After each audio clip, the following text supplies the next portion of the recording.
আসসালামু আলাইকুম। ইসলামের প্রথম মুয়াজ্জিন হযরত বিলাল রাদিয়াল্লাহু আনহু এর ঘটনা। হযরত বিলাল রাদিয়াল্লাহু আনহু জন্ম নেন সৌদি আরবের পবিত্র মক্কা নগরীতে। জাতিতে তিনি একজন আফ্রো আরব।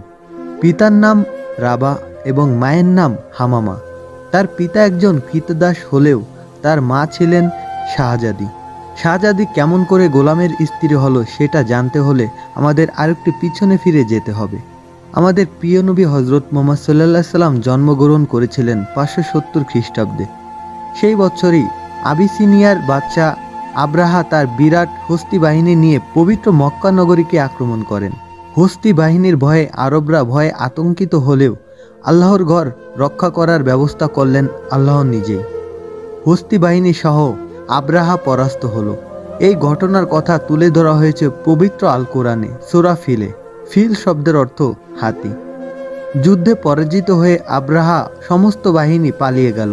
যারা পালাতে পারল না তারা আরবদের হাতে বন্দী হলো।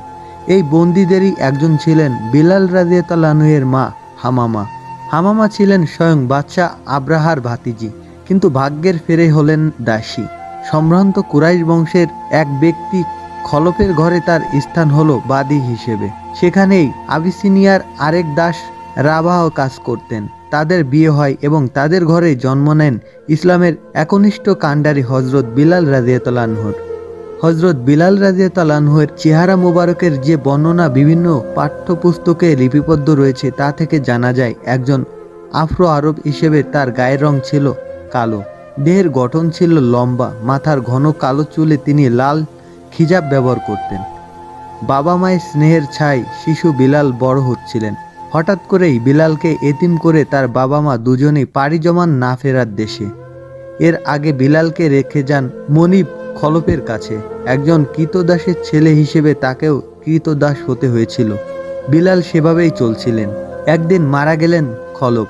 মনিব হলেন খলফের পুত্র উমাইয়া। উমাইয়া ছিলেন নির্মম। বিলালের উপর নেমে আসলো অকথ্য নির্যাতন। কিশোর বিলাল রাদিয়াল্লাহু আনহু এর কাজের এতটুকু ভুল ত্রুটি পেলেই তার উপর অসহ্য নির্যাতন চালাতেন উমাইয়া। জুলুম আর অত্যাচারের মাত্রা দিন দিন বেড়ে গেল বিলালের উপরে। এর নাম মানুষের জীবন নয়। মানুষ বাঁচতে হলে মানুষের মতনই সম্মান নিয়ে বাঁচতে হবে। দুঃখের কথা মাথা উঁচু করে বাঁচার স্বপ্নের কথা বলতেন বন্ধু আম্মার ইবনে ইয়াসিন রাদিয়াল্লাহু আনহু এর কাছে। আম্মার রাদিয়াল্লাহু আনহু ও তারই মতো একজন হতভাগ্য কৃতদাস। আম্মার রাদিয়াল্লাহু আনহু পরে নবী করিম সাল্লাল্লাহু আলাইহি সাল্লামের প্রিয় সাহাবাদের একজন হয়ে ওঠেন এবং তার হাতেই স্থাপিত হয় ইসলামের প্রথম মসজিদের ভিত্তিপ্রস্তর। হজরত আম্মার রাদিয়াল্লাহু আনহু এর কাছে বিলাল রাদিয়াল্লাহু আনহু শুনলেন মহানবী হজরত মুহাম্মদ সাল্লাল্লাহু আলাইহি সাল্লামের নাম। দুজনেই সিদ্ধান্ত নিলেন ইসলাম গ্রহণ করবেন। একসময় সেটাই করলেন। বিলাল রাদিয়াল্লাহু আনহু ইসলাম গ্রহণের খবর চাপা রইল না। মনিব উমাইয়া এবার হাজার গুণ ক্ষিপ্ত হলেন। বিলালের উপর চালানো হলো অত্যাচারের মাত্রা আরো বেশি। তাকে বলা হলো জন্তুর মতো চার পায়ে চলাফেরা করার জন্য। আদেশ অমান্য করলেই শাস্তি। কখনো বা বিলালের গলায় দড়ি বেঁধে ছেলেদের হাতে তুলে দিতেন। ছেলেরা তাকে মক্কার রাস্তায় রাস্তায় টেনে হিঁচড়ে নিয়ে যায়। এবার বিলালের বুকে ভারী পাথর চাপিয়ে তাকে মরুভূমির অগ্নিতপ্ত বালুর উপরে চিৎ করে শুয়ে রাখা হলো। বন্ধ করা হলো খাবার। চাবুকের আঘাতে আঘাতে জর্জরিত করা হলো। ক্ষত বিখ্যাত দেহে ছিটিয়ে দেওয়া হলো লবণ। অসহ্য যন্ত্রণায় কাতর হয়ে নিজের আদর্শকে অস্বীকার করলেন না একটিবারের জন্যেও। মনে মনে শুধু আল্লাহর কাছে প্রার্থনা করে যান একদিন নিশ্চয়ই এই যন্ত্রণার অবসান হবে। বিলালের উপর এই ভয়াবহ নির্যাতনের খবর গেল নবী করিম সাল্লাল্লাহু আলাইহি সাল্লামের কাছে। কেঁদে উঠল তার অন্তর। ভাবতে লাগলেন কি করা যায়। সাহাবীদের সাথে আলোচনা করলেন। হজরত আবু বকর সিদ্দিক রাদিয়াল্লাহু আনহু রাসূল সাল্লাল্লাহু আলাইহি সাল্লামকে বললেন যেমন করেই হোক আমি হজরত বিলাল রাদিয়াল্লাহু আনহুকে মুক্ত করে আনবো ইনশাআল্লাহ। যত টাকা লাগে আমি দেব। আবু বকর রাদিয়াল্লাহু আনহু গেলেন উমাইয়ার কাছে, কিন্তু উমাইয়া জানতেন আবু বকর রাদিয়াল্লাহু আনহু ইসলাম ধর্ম গ্রহণ করেছেন। তিনি বুঝতে পারলেন আবু বকর বিলালকে ক্রয় করে মুক্ত করে দেবেন। তাই তিনি আবু বকর রাদিয়াল্লাহু আনহু এর প্রস্তাবে রাজি হলেন না। হতাশ মনে ফিরে এলেন আবু বকর রাদিয়াল্লাহু আনহু। এবার এগিয়ে এলেন নবীজির চাচা হজরত আব্বাস রাদিয়াল্লাহু আনহু। তিনি বললেন আমি যেহেতু এখনো ইসলাম ধর্ম গ্রহণ করিনি, তাই উমাইয়া আমার কাছে বিলালকে বিক্রি করে দাও। তাই হলো। উমাইয়া রাজি হলেন, তবে অর্থ নয়, তাকে গোলামের বদলে গোলাম দিতে হবে, তাই সে পেল। এই প্রথম মুক্তির স্বাদ পেলেন বিলাল রাদিয়াল্লাহু আনহু। রাসূল সাল্লাল্লাহু আলাইহি সাল্লামের সাহায্যে তার জীবন শুরু হলো নতুন করে। বিলাল রাদিয়াল্লাহু আনহু যখন ইসলাম ধর্ম গ্রহণ করেন, তৎকালীন ইসলাম অনুসারীর সংখ্যা ছিল হাতে গোনা কয়েকজন। প্রায়শই আক্রমণ চালানো হতো তাদের উপর। তাই নবীজি আদেশ দিলেন আবিসিনিয়ায় হিজরতের। সবাই বিলালকে অনুরোধ করল তাদের সাথে যাওয়ার জন্য, কিন্তু প্রাণের নবীকে ছেড়ে বিলাল কোথাও গেলেন না। এর কিছুদিন পর নবীর আদেশে বাধ্য হয়ে মদিনায় হিজরত করলেন। কিছুদিন পরের কথা, নবী করিম সাল্লাল্লাহু আলাইহি সাল্লাম মদিনা সফরে গেলেন। নামাজ পড়ার জন্য মসজিদ তৈরি হলো, কিন্তু সমস্যা দেখা দিল লোকজনকে একত্রিত করা নিয়ে। কি করা যায় তা নিয়ে ভাবতে লাগলেন সবাই। একদিন নবীজির আরেকজন প্রিয় সাহাবা আব্দুল্লাহ বিন জায়েদ রাদিয়াল্লাহু আনহু স্বপ্নাদেশের মাধ্যমে আজানের কথা শুনতে পেলেন। নবীজিকে শোনাতেই তা তার পছন্দ হলো। তিনি আব্দুল্লাহ বিন জায়েদকে আদেশ দিলেন বিলাল রাদিয়াল্লাহু আনহুকে কথাগুলো শিখিয়ে দেওয়ার জন্য।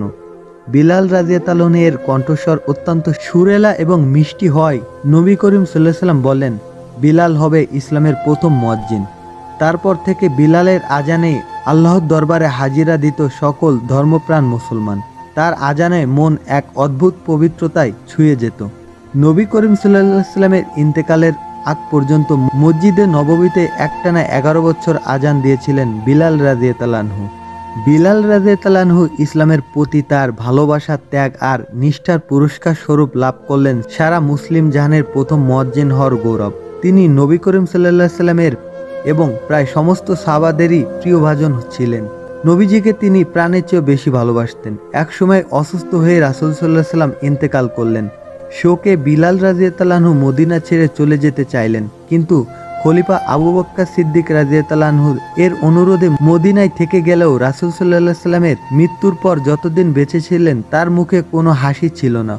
বন্ধ করে দিলেন আজান দেওয়া। সিরিয়ার যুদ্ধের সময় সেখানে পাড়ি জমালেন। বীরত্বের সাথে অংশ নিলেন জিহাদে। ভাগ্যের এমনই লীলা খেলা যে উমাইয়ার হাতে বিলাল রাদিয়াল্লাহু আনহুকে দিনের পর দিন যে অকথ্য অত্যাচার সহ্য করতে হয়েছে, সেই উমাইয়ার মৃত্যু হলো বিলাল রাদিয়াল্লাহু আনহুর হাতে। লোকে তার সুমধুর কণ্ঠের আজান শুনতে চাইত, কিন্তু তিনি রাজি হতেন না। শেষমেশ খলিফার অনুরোধ রাখতে গিয়ে রাজি হলেন ঠিকই, কিন্তু সম্পূর্ণ আজান শেষ করার সাথে সাথেই বেহুশ হয়ে গেলেন বিলাল। তারপর তার আজান দেওয়া একেবারে বন্ধ হয়ে গেল। যেখানে তার প্রাণের নবী নেই সেখানে তিনি কেমন করে আজান দেবেন? আজান দেওয়ার জন্য অনুরোধ করলে বলতেন, আমি যখন আজান দেব তখন আশহাদু আল্লাহ ইলাহা বলার সময় পর্যন্ত ঠিক থাকতে পারলেও এরপরে আমি নিজেকে নিয়ন্ত্রণ করতে পারবো না। আশহাদু আন্না মুহাম্মদ রাসূলুল্লাহ বলার সময় মসজিদের মিম্বারের দিকে তাকালে রাসূল সাল্লাল্লাহু আলাইহি সাল্লামকে দেখবেন না, তখন সহ্য করা আমার পক্ষে সম্ভব নয়। তবুও সাহাবীরা তাকে অনুরোধ করলে কিন্তু বিলাল রাদিয়াল্লাহু আনহু আগের মতোই নিশ্চল। নবীজির দুই দৌহিত্র হযরত হাসান রাদিয়াল্লাহু আনহু এবং হযরত হুসাইন রাদিয়াল্লাহু আনহুকে ধরলেন বিলাল রাদিয়াল্লাহু আনহুকে আজান দিতে অনুরোধের জন্য। তাদের অনুরোধ বিলাল রাদিয়াল্লাহু আনহু ফেলতে পারলেন না। এই ছিল তার শেষ আজান। এই আজান তিনি আর শেষ করতে পারেননি। আজানের মাঝেই অজ্ঞান হয়ে যান তিনি এবং সেখানেই তিনি মারা যান। ফাওলানে বিলাল রাদিয়াল্লাহু আনহুর কবর মোবারক। এরপর মদিনা ছেড়ে তিনি চলে গেলেন সিরিয়ায়। রাসূল সাল্লাল্লাহু আলাইহি সাল্লামকে ছাড়া তার জীবন অসহীন হয়ে পড়লেন। একসময় চিরবিদায়ের ডাক এলো। দামেস্কের ফাওলান নামক স্থানে 641 খ্রিস্টাব্দে মৃত্যুবরণ করলেন ইসলামের প্রথম মুয়াজ্জিন হযরত বিলাল রাদিয়াল্লাহু আনহু। দাফন করা হলো ফাওলানের বাবুস সাগির গোরস্থানে। আল্লাহর রাস্তা আর নিজের আদর্শের জন্য আমরণ লড়াই করে যাওয়া সেই অকুতোভয় বীর সৈনিক আজও সেখানেই চিরনিদ্রায় শায়িত আছেন। যতদিন এই আজানের ধ্বনি বাজবে ততদিন তিনি বেঁচে থাকবেন মানুষের অন্তরে।